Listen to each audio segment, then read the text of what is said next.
कहानी की शुरुआत होती है वेलेंसिया शहर से, जहां इतनी जोरदार बारिश हो रही थी कि पूरे शहर की सड़कों पर ट्रैफिक जाम हो गया था। सभी गाड़ियां एक जगह खड़ी थी और आम लोग वहीं अटक चुके थे। वहीं रेडियो पर आने वाले जबरदस्त तूफान की खबर दी जा रही थी। सरकार ने लोगों को अपनी सुरक्षा के लिए एक ही जगह पर रहने की सलाह दी। इन्हीं गाड़ियों में से एक गाड़ी थी सैंड्रा नाम की एक औरत की, जो असल में वेलेंसिया बैंक की मैनेजर थी। उसने एंटोनियो नाम के एक आदमी को फोन करके पूछा कि बैंक से निकाले जा रहे आदमियों की लिस्ट में उसका नाम है कि नहीं। इस पर एंटोनियो ने उसे बताया कि उसे अभी तक कोई जानकारी नहीं मिली है। तब सैंड्रा ने कहा कि अगर लिस्ट में उसका नाम आए भी तो एंटोनियो को ये बात एक राज ही रखनी होगी। आखिरकार सैंड्रा अपनी गाड़ी से निकलकर बैंक में पहुंची और स्टाफ से पूछा कि क्या उन्होंने बैंक के अलार्म एक्टिवेट कर दिए हैं। तब माहिनो नाम के आदमी ने उसे बताया कि खराब मौसम और सड़कों पर जाम की वजह से अभी स्टाफ बैंक में पहुंचा नहीं है। उम्मीद है दोपहर तक मौसम ठीक हो जाएगा, फिर कर देंगे सारा काम। तभी एक एम्प्लॉय ने देखा कि सैंड्रा थोड़ी परेशान लग रही थी, तो माहिनो ने खुलासा किया कि बैंक से निकाले जाने वाले लोगों की लिस्ट में सैंड्रा का नाम आया हुआ है। उधर जब सैंड्रा अपने ऑफिस में गई तो उसने फिर से एंटोनियो को फोन करके पूछा।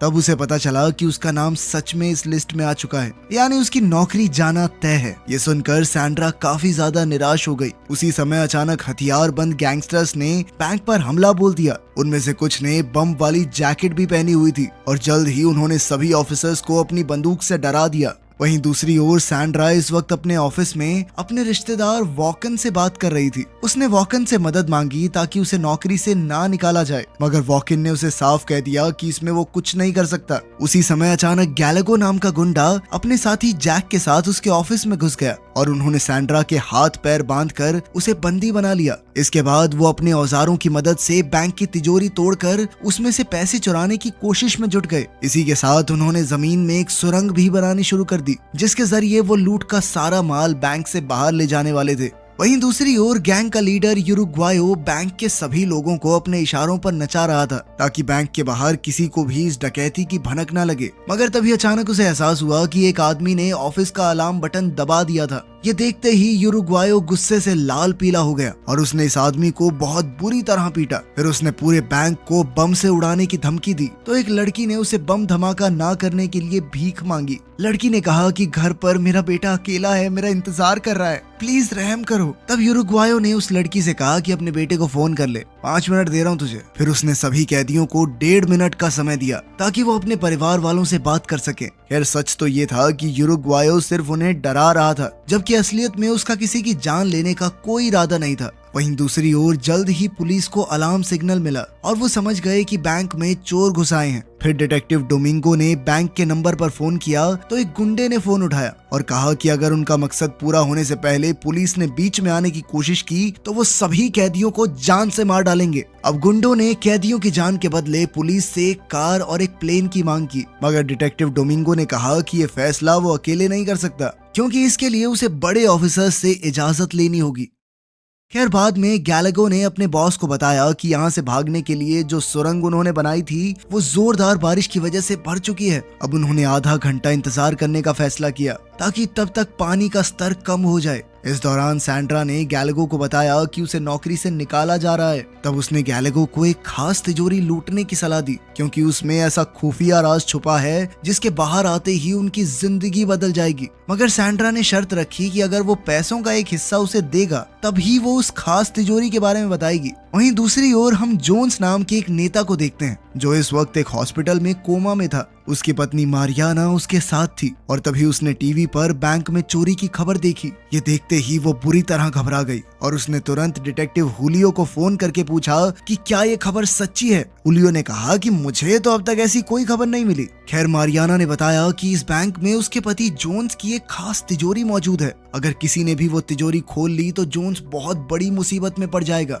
तब हुलियो ने उसे शांत करते हुए कहा कि वो खुद इस मामले की जांच करेगा। फिर उसने ऑफिसर फेरान को फोन करके वो सब बताया जो मारियाना ने उससे कहा था। हुलियो ने कहा कि वो ये नहीं जानता कि उस तिजोरी में क्या है, पर जो भी है बहुत खुफिया चीज है, इसके बाद हम देखते हैं कि सैंड्रा गैलागो को स्क्रीन पर एक वीडियो दिखा रही थी जिसमें जोन्स सिक्योरिटी डिपॉजिट वोल्ट की ओर जा रहा था और उसके हाथ में एक हार्ड डिस्क थी जिसे वो तिजोरी में रखने वाला था। सैंड्रा ने बताया कि आज से कुछ साल पहले एक डिटेक्टिव ने उसके घोटाले का पर्दाफाश कर दिया था जिस वजह से वो काफी मुश्किल में फंस गया था। उस समय पूरे देश भर में उसके नाम की थू थू हो रही थी। तब जोन्स ने अपनी काली करतूतों के सारे सबूत और सरकार के उन लोगों की जानकारी जिन्होंने इस घोटाले में उसका साथ दिया था सबका कच्चा चिट्ठा इस हार्ड डिस्क में भर के बैंक की तिजोरी में रख दिया था। अब गैलागो ने इस तिजोरी का नंबर बताने के बदले सैंड्रा को बैंक से चुराए बेशकीमती हीरे दिए। हीरे लेने के बाद सैंड्रा ने बताया कि उस तिजोरी का नंबर 314 है। उधर यूरुग्वायो ने डिटेक्टिव डोमिंगो को फोन करके बैंक में खाना भिजवाने को कहा।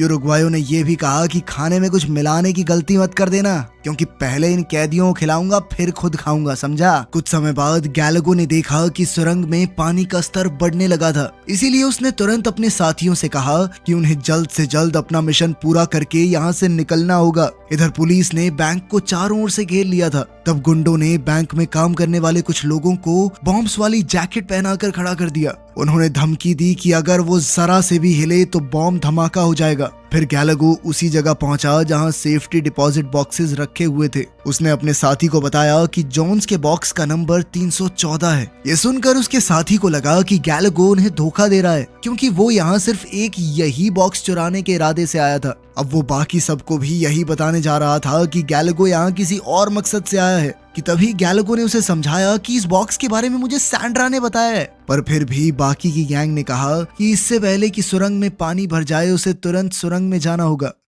अब सभी गुंडे लूट से भरे बैग्स लेकर तुरंत सुरंग में उतर गए और आखिरी गुंडे ने एक मजबूत रस्सी के जरिए सुरंग के छेद पर टेबल खिसकाकर उसे बंद कर दिया। फिर उनमें से एक आदमी अकेला सुरंग के अंत तक गया ताकि वो ये पता लगा सके कि सब लोग तैर कर यहाँ से निकल सकते हैं या नहीं। मगर कुछ ही पलों में उसकी सांस बंद होने लगी और उसने वापस लौटकर अपने साथियों से कहा कि पानी का बहाव बहुत ज्यादा तेज है। आखिरकार उन सब ने एक बार फिर बैंक में वापस लौटने का फैसला किया। उन्होंने पूरी जान लगाकर छेद से टेबल हटाया और वापस बैंक में घुस गए। इसी दौरान पुलिस भी बैंक में घुसने को तैयार थी। डोमिंगो ने उरुग्वायो को फोन करके कहा कि उनके लिए खाना बाहर पहुंच चुका है और अब उसे बैंक का दरवाजा खोलना होगा। अब एक गुंडा बैंक का दरवाजा खोलने गया और उसी समय बाहर पुलिस बैंक में घुसने के लिए दीवार के पास तैयार खड़ी थी। मगर जैसे ही दरवाजा खुला तो अचानक पुलिस को मिशन बंद करने का ऑर्डर मिला, जिस वजह से पुलिस वालों को ऐन वक्त पर पीछे हटना पड़ा। असल में जोन्स के साथ मिले हुए सरकार के ऑफिसर्स इकट्ठा होकर ये सोच रहे थे कि वो इस मुसीबत से कैसे निकलें। तब ये खुलासा होता है कि उनमें से एक ऑफिसर ने ही उरुग्वायो को तिजोरी से जोन्स की वो हार्ड डिस्क चुराने का मिशन दिया था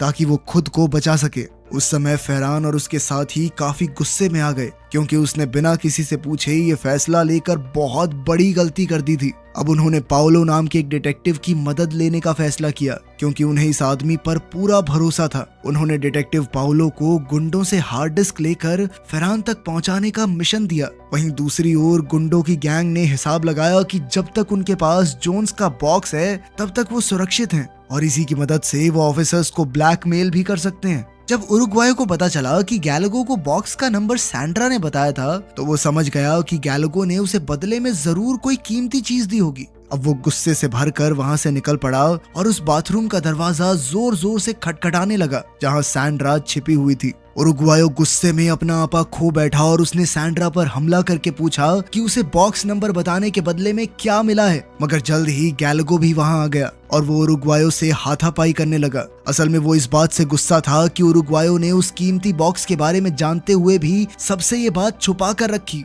अब उरुग्वायो बाथरूम में घुसा तो उसे हीरे का बैग मिला मगर वो खाली था। ये देखकर वो गुस्से से भर गया क्योंकि वो ये समझ चुका था कि गैलागो ने सैंड्रा को पैसे नहीं बल्कि हीरे दिए थे। उसने बाकी की गैंग से कहा कि सैंड्रा उन हीरों को निगल चुकी है ताकि कोई उससे हीरे छीन न सके।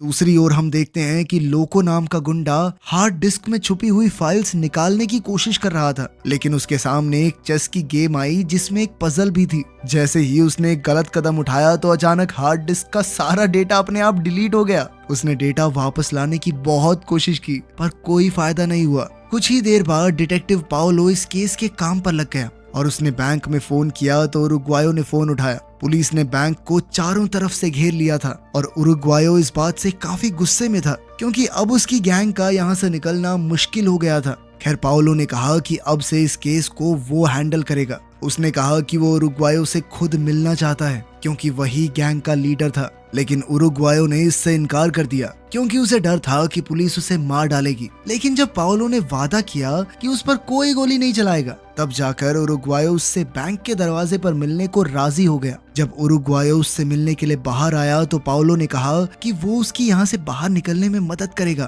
पर इसके लिए उरुग्वायो को पाओलो के सभी ऑर्डर्स मानने होंगे। आखिरकार जब उरुग्वायो बैंक में गया तो उसने अपनी गैंग को बताया कि पाओलो बैंक से भागने में उनकी मदद करने वाला है, पर उसके साथियों को शक हुआ कि ये पुलिस की चाल भी तो हो सकती है। तब उरुग्वायो ने कहा कि पाओलो के प्लान के मुताबिक वो साथ वाली बिल्डिंग की चौथी मंजिल पर जाएंगे और वहाँ से एक खिड़की के जरिए एक फ्लैट में चले जाएंगे। वहाँ पर उन्हें पुलिस की यूनिफॉर्म्स मिलेंगी जिन्हें पहनकर वो तुरंत फरार हो जाएंगे। इसके बाद लोगों ने उरुग्वायो को बताया कि उसकी गलती की वजह से हार्ड डिस्क का सारा डेटा साफ हो चुका है।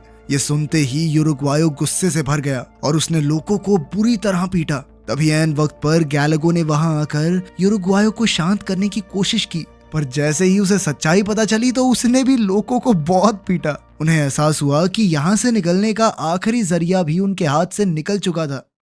खैर अब वो पाओलो के इशारे पर चुपचाप बैंक के साथ वाली बिल्डिंग में जा पहुंचे, जहां पाओलो का एक आदमी पहले से उनका इंतजार कर रहा था। जल्द ही उन्होंने पुलिस यूनिफॉर्म्स पहन ली, पर अचानक गैलागो ने पाओलो के आदमी के सर पर वार करके उसे बेहोश कर दिया। अब वो पाओलो को बताए बिना ही वहां से भाग निकले ताकि किसी को ये भनक ना लगे कि उनकी हार्ड डिस्क खाली है। फिर वो सैंड्रा और टोई को लेकर नीचे बिल्डिंग के दरवाजे तक पहुंचे, जहां उनका सामना पुलिस गार्ड से हुआ। जाने से पहले गार्ड्स ने उन्हें अपनी आईडी दिखाने को कहा। जब गार्ड्स ने उनसे सैंड्रा के बारे में पूछा तो गैलागो ने कहा कि सैंड्रा उन्हें 5वीं मंजिल पर मिली है, पर पुलिस वालों को उन पर शक हो गया और उन्हें बाहर जाने से रोक दिया। उसी समय उरुग्वायो और उसकी गैंग ने पुलिस पर बंदूकें तान दी तो पुलिस ने भी अपने हथियार निकाल लिए। उसी पल दोनों ग्रुप्स के बीच भारी गोलीबारी शुरू हो गई और इस जद्दोजहद में सैंड्रा की बाजू पर गोली लग गई। तब गैलागो और उरुग्वायो उसे उठाकर बिल्डिंग के एक सुरक्षित कोने में ले गए। उन दोनों को सैंड्रा के लिए काफी बुरा लग रहा था। अब उन्होंने सैंड्रा को यहीं छोड़कर जाने का फैसला किया ताकि आगे चलकर सैंड्रा की जान को खतरा ना हो। उरुग्वायो ने सैंड्रा से कहा कि पुलिस को ज्यादा से ज्यादा समय तक रोक कर रखना और फिर उसे अलविदा कहकर वो दोनों निकल पड़े। फिर उरुग्वायो ने पाओलो को फोन किया तो पाओलो ने कहा कि उसे अपनी करतूतों का फल खुद ही भुगतना होगा। पाओलो ने उसे खुद को पुलिस के हवाले कर देने को कहा, मगर उरुग्वायो ने साफ इनकार कर दिया और कहा कि अगर आधे घंटे में उसे और उसके साथियों को बाहर जाने के लिए गाड़ी नहीं मिली तो वो हर 15 मिनट बाद एक कैदी को जान से मारना शुरू कर देंगे। अब फोन कटने के बाद पाओलो ने हुलियो से बात की और उन्हें इस मामले से निपटने के लिए समझदारी से काम लेने को कहा। वो जानते थे कि ये गैंग बहुत खतरनाक है जो आज तक अपने प्लान में कभी फेल नहीं हुई। उन्होंने कहा कि उन्हें कैदियों की जान बचाकर इस गैंग को बैंक से बाहर भेजना होगा।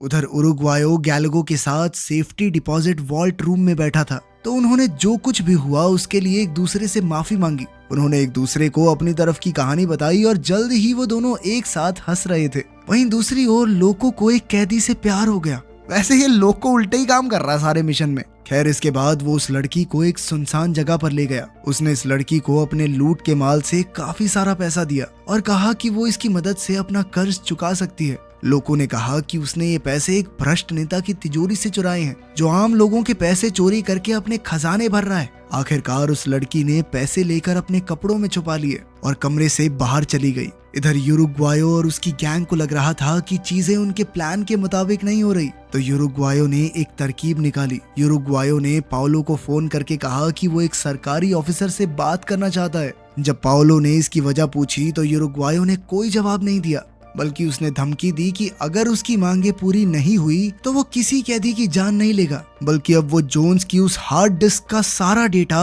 पूरी दुनिया के सामने परोस देगा। ये सुनते ही तो पाओलो के होश उड़ गए क्योंकि वो भी उन भ्रष्ट पुलिस वालों में से था जो जोन्स के काले कारनामों में उसके साथ थे। अब जूलियो ने फेरान को फोन करके कहा कि उसे उरुग्वायो की गैंग से मिलकर खुद मामला सुलझा लेना चाहिए।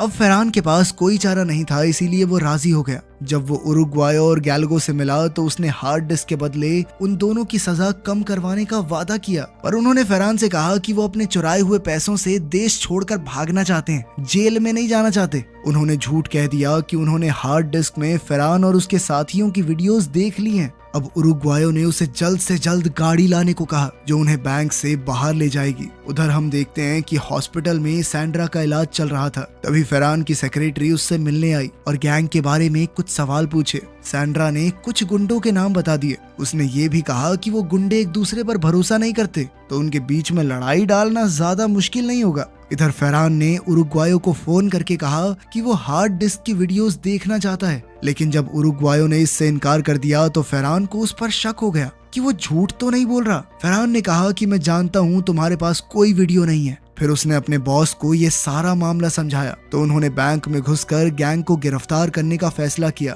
पुलिस ने धड़ाम से बैंक का दरवाजा खोलकर सभी कैदियों को तुरंत गिरफ्तार करके एक बस में बैठा दिया, मगर तभी ये खुलासा होता है कि उन गुंडों ने कैदियों के साथ कपड़े बदल लिए थे। जब तक पुलिस को इसका एहसास हुआ तब तक गैंग वहां से फरार हो चुकी थी। साथ ही उनकी लूट का सारा माल भी सुरंग के जरिए बाहर आ गया था, क्योंकि बारिश रुकने के बाद अब पानी का बहाव कम हो चुका था। आखिरकार पूरी गैंग बड़े आराम से देश छोड़कर भाग गई और एक नए सिरे से उन्होंने अपनी जिंदगी की शुरुआत की। वीडियो पसंद आई तो लाइक कर देना, चैनल को सब्सक्राइब कर लेना। मिलते हैं अगली वीडियो में।